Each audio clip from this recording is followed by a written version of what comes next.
ऋषि दुर्वासा का घोर अपमान किया है तुमने देवराजेंद्र। जिस प्रकार से तुमने मेरी वरदान में दी हुई माला को ठुकराया है, उसी प्रकार से तुम्हारा पद तुम्हें ठुकराएगा, और तुम्हारे साथ साथ अन्य सभी देवता भी अपने अपने पदों से नीचे गिरकर श्री विहीन हो जाएंगे। ये मेरा शाप है तुम्हें, ये मेरा शाप है तुम्हें, ये मेरा शाप है तुम्हें।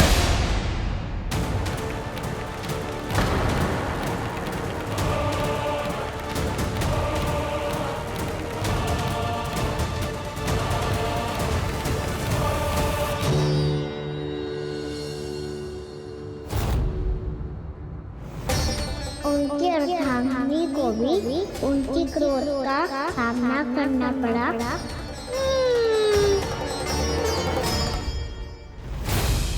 तुमने मेरी आज्ञा का अनादर करके मेरे सम्मान को भस्म कर दिया है कदली। इसलिए मैं तुम्हें श्राप देता हूं कि तुम इसी क्षण भस्म के ढेर में बदल जाओगी।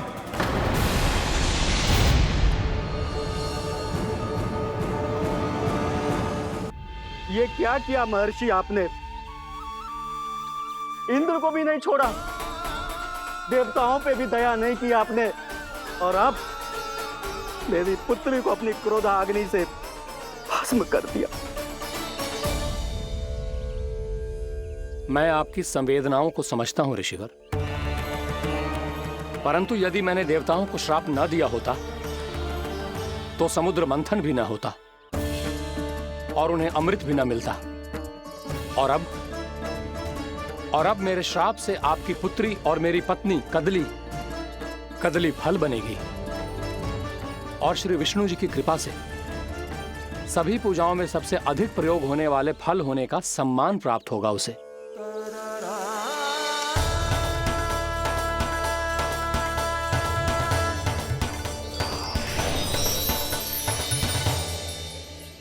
पर इससे आपके क्रोधी प्रवृत्ति को उचित नहीं ठहराया जा सकता।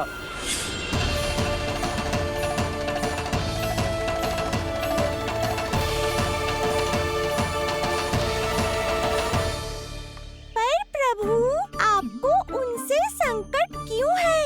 उन्हें थोड़ी ना पता है कि आपने क्या किया है।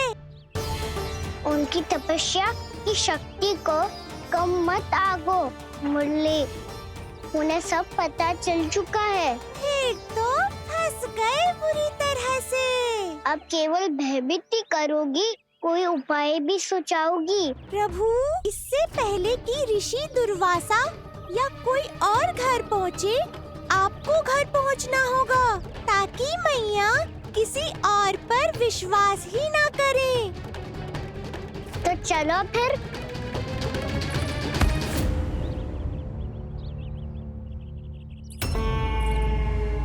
कान्हा, लगी तो नहीं तुझे? भाग तो ऐसे रहा था जैसे पीछे कोई चक्रवात आ रहा हो। चक्रवाती आरोह है ताऊ, क्रोध का चक्रवात।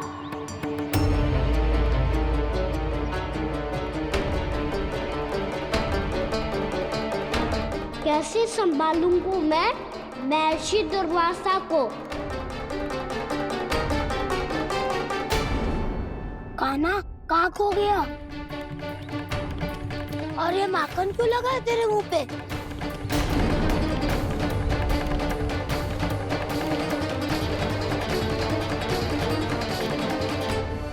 माखन? तुम सब यहाँ क्या कर रहे हो? मैंने तुझे चुपचाप घर से निकलते हुए देखा, तो मैं इन सब को एकत्र करके तुझे ढूंढने निकल पड़ा। देखो देखो, उसके मुंह के साथ उसके वस्त्र पर भी माखन लगा है। लगता है माखन खा के ना माखन में डुबकी लगा के आए हो कान्हा। कहाँ से? अकेले अकेले चला गो, अपने पक्के सखा से पूछो तक ना तूने। मुझे भी ले चलता कान्हा, मेरी मैया तो बिना पूछे माखन सुने भी नहीं देती। मुझे ऐसा क्यों लग रहा है कान्हा कि तूने माखन चोरी चुप के खाया है, और वो भी किसी अपरिचित के घर से। कान्हा, किसी अपरिचित घर से ना खायो। मैं तो जानकी के घर गया था चुपके माखन खाने। हैं? प्रभु, अपना भेद स्वयं ही बता दिया सबको।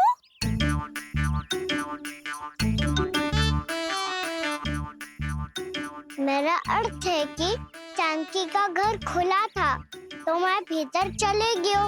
ना पूछे। पर वो तो सो रही थी ना, इसके लिए मैंने माखन बिना पूछे ही खा लियो। इसी को तो चोरी करना कहते हैं कान्हा। चोरी? ताई जी को पता चल जाएगा तो क्या होगा तेरा? कौन बताएगा मैया को? हम बताए या ना बताए, तेरे मुंह और वस्त्रों पे लगा माखन स्वयं ही बता देगा।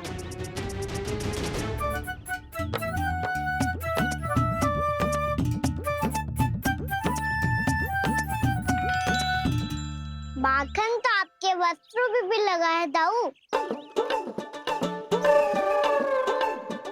ये तो तब लगा होगा जब तू मुझसे टकराया था।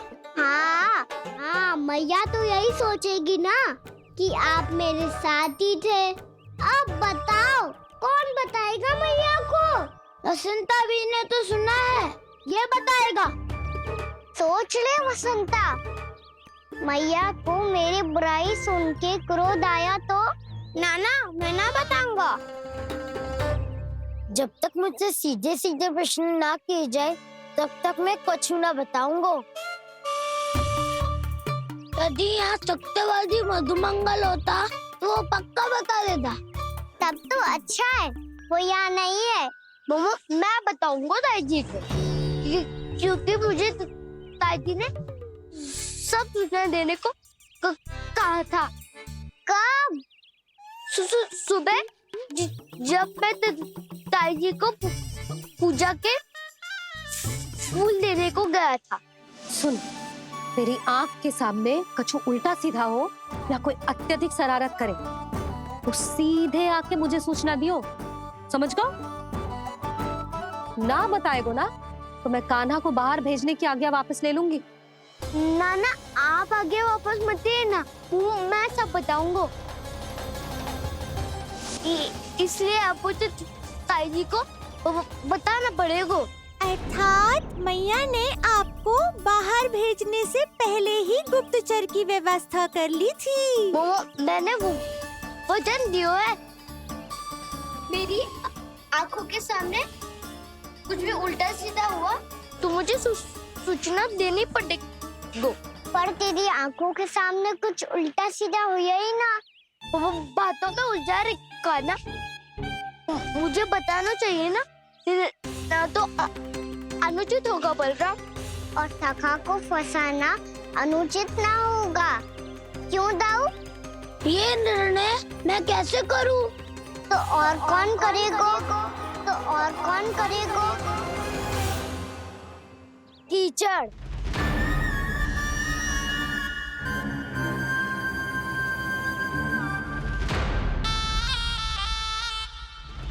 कीचड़ इन्हें कैसे करोगे?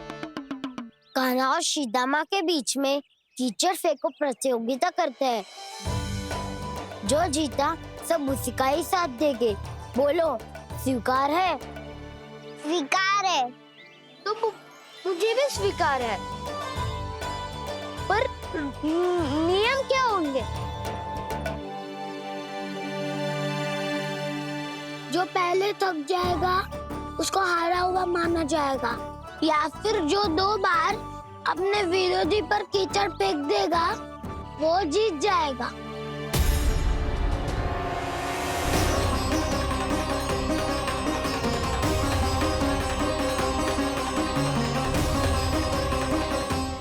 माखन चोरी की घटना के कारण महर्षि पहले ही क्रोधित है। अब कीचड़ से खेलता हुआ देखकर उन्हें और क्रोध न आ जाए। कान्हा, तेरा ध्यान कहाँ है? खेल आरंभ होने वाला है। अब चुनौती स्वीकार कर ली है तो खेलना तो पड़ेगा ही। तो फिर चलो।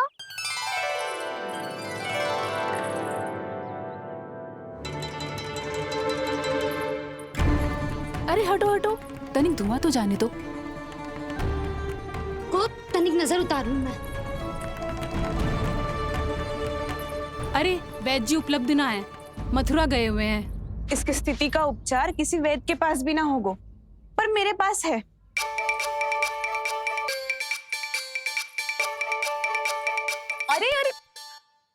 करो ये सब। ये अधिकतर समय यशोदा के साथ ही होती है। हो सकता है उसे कुछ पता हो। जा, कोई शीघ्र जाकर यशोदा को बुला ला। मैं बुला लाती हूँ। हाँ हाँ।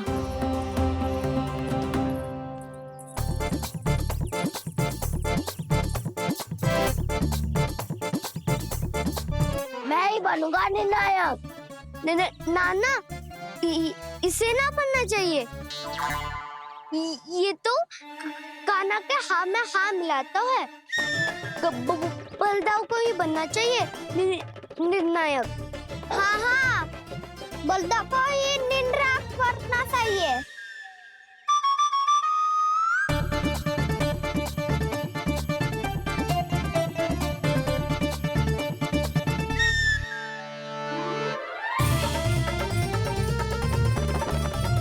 आरंभ करो।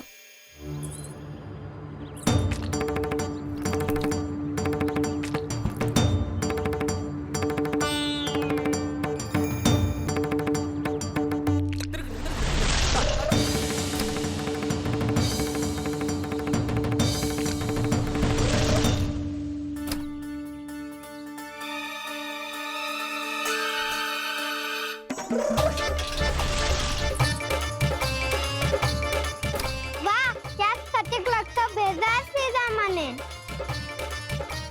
एक बार मैंने भी ऐसे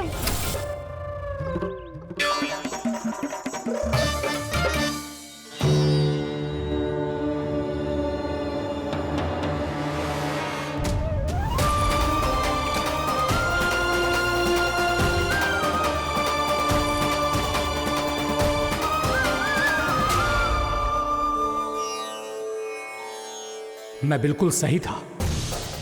जो बालक सबके घरों से माखन चुराए, जो कीचड़ से खेले, वो नारायण का अवतार कदापि नहीं हो सकता। ये अवश्य कोई छलिया है जो कृष्ण होने का स्वांग कर रहा है। इसे इसके अपराध का बहुत कड़ा दंड दूंगा मैं। इसे इसके अपराध का बहुत कड़ा दंड दूंगा मैं। इसे इसके अपराध का बहुत कड़ा दंड दूंगा।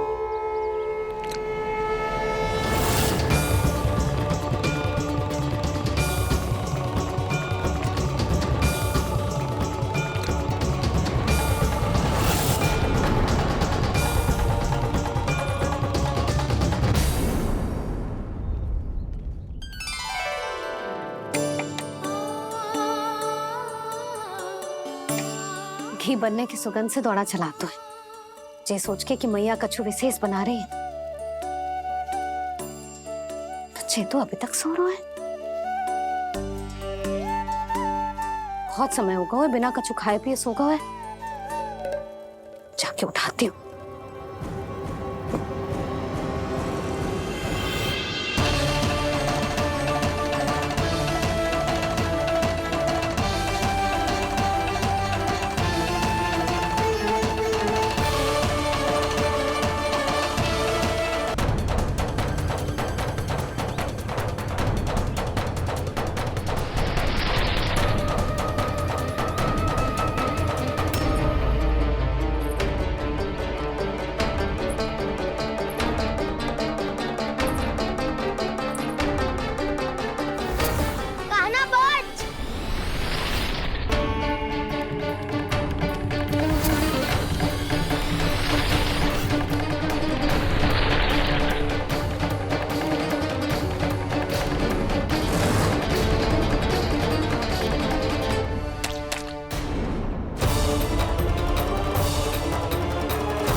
जसोदा भाभी, जानकी को कच्चू हो गया है।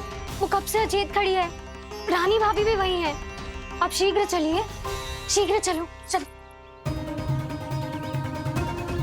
प्रभु, ये तो महर्षि दुर्वासा है ना? क्रोध में इन्होंने आपको श्राप दे दिया तो?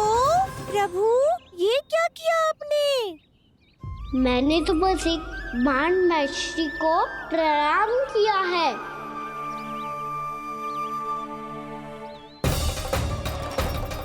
साधु महाराज तो बहुत क्रोधित लगते हैं। आज फिर फंस गो कान्हा।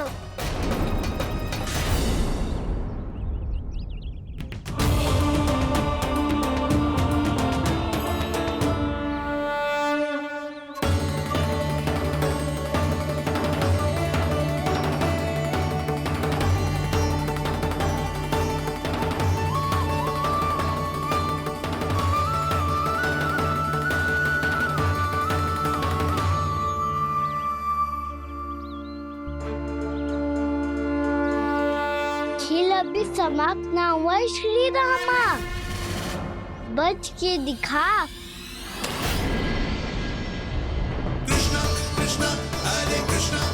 ये मैं जीत गो, ये मैं जीत गो, जीत गो, मैं जीत गो, मैं जीत गो, मैं जीत गो, ये मैं जीत गो, ये मैं जीत गो, ये मेरा ध्यान कहीं भटका हुआ था। ध्यान भटकने का दंड पायो, श्री दामा ने जीत का अवसर गमायो। ये तो एक साधारण सा बालक है, ये भगवान नहीं हो सकता। पर मैं इसकी ओर क्यों खींचा चला जा रहा हूं? मेरा क्रोध इसे देखते ही शांत क्यों हो गया? आपने नायक हो पलटाऊ, इन सबको बता दो मैं जीत गो। अवसर का लाभ उठायो कन्या ने, इसे न जिता सकते हो आप। पर मैंने इसके सावधान करने के बाद ही कीचड़ फेंका था दाऊ, पर मैं सावधान न था। खेल में तुम्हारा ध्यान भटका श्री दामा, इस पे कान्हा की कोई त्रुटि नहीं है। इसीलिए नियमों के अनुसार खेल का विजेता कान्हा है। आप अपने भाई का पक्ष ले रहे हो। वो जो साधु महाराज खड़े हैं ना, उनसे पूछ ले, वो थोड़ी मेरा पक्ष लेंगे। तो चलो। साधु महाराज आप भी बताओ ना इसे, मैंने कोई छल क्यों है क्या? ये चोरी करता है, कीचड़ के साथ खेलता है, और अब इस पर छल का आरोप भी है। फिर भी मेरे मन में इस बालक के लिए स्नेह क्यों उमड़ रहा है? जब से मैं आई हूँ जैसी ही मूर्त बनी खड़ी है। जितने भी उपाय संभव थे हमने सब कर लिए जशोदा जी। जानकी, ए जानकी, ये क्या होगा? तो कछु सुन पा रही है? मुझे उत्तर क्यों ना दे रही?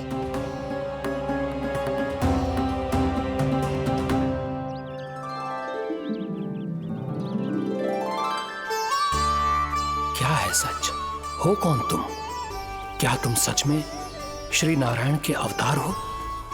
मन कर रहा है कि मैं तुम्हारे पास आऊं और तुम्हें अपनी गोद में बिठा लूं, पर क्यों?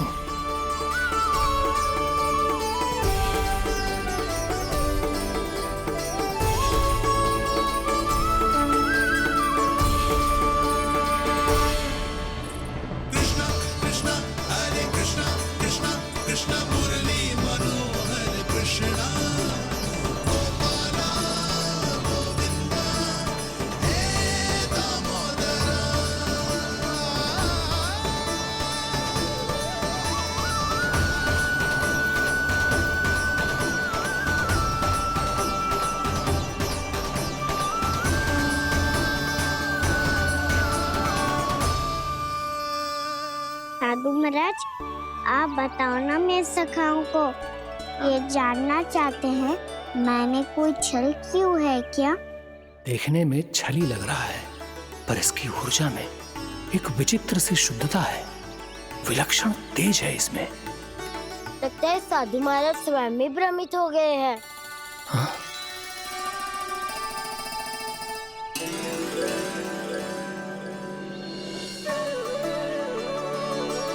हाँ, भ्रमित हो गया हूं मैं। ये सच में भगवान है या केवल एक सुंदर सा बालक? हे प्रभु, इसे क्या होगा इसे? हे नारायण, इस निर्दोष का कष्ट दूर करो प्रभु, इस निर्दोष का कष्ट दूर करो प्रभु, इस निर्दोष का कष्ट दूर करो प्रभु। ये क्या हो रहा है प्रभु? मैया के जगाने पर भी जानकी जाग नहीं रही और आपको देखकर भी महर्षि पहचान नहीं रहे। जानकी अपने भगवान के साथ मेरे साथ एकाकार हो गई है। स्पर्श से इस अवस्था में गई है प्रभु। इसका अर्थ है कि अब केवल आपका स्पर्श ही उसे इस संसार में वापस लौटा सकता है। मैया है वहाँ, उनमें मुझ में कोई अंतर नहीं है मुरली। उनका साथ, उनका स्पर्श मेरा ही स्पर्श है। जागे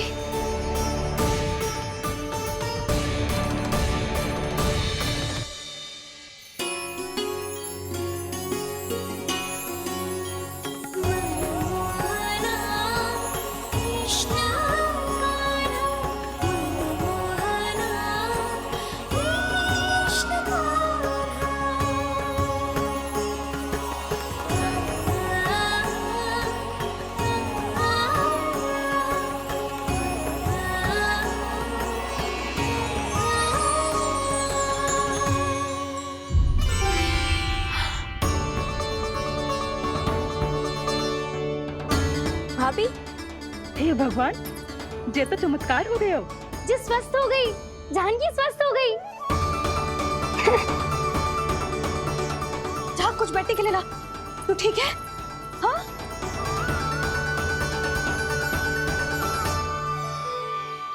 एक समस्या तो समाप्त हो गई प्रभु, पर दूसरी सामने खड़ी खड़ी आपको ही ताक रही है। लगता है जे हमारा समाधान ना करेंगे। हमें स्वयं ही निर्णय करना पड़ेगा कि कान्हा जी तो है कि ना। ब्रह्म की कोई बात ही ना है, कान्हा ही जीता है। चल से मिले जीत को जीतना कहते हैं। प्रभु, ये किस अवस्था में है? ये भगवान के प्रति अपनी मान्यताओं और प्रश्नों की माया जाल में स्वयं ही उलझे हुए हैं मुरली। तो अब आप इनकी सहायता कैसे करेंगे प्रभु? माया जाल के उलझन को सुलझाना है तो बहन योग माया की सहायता तो लेनी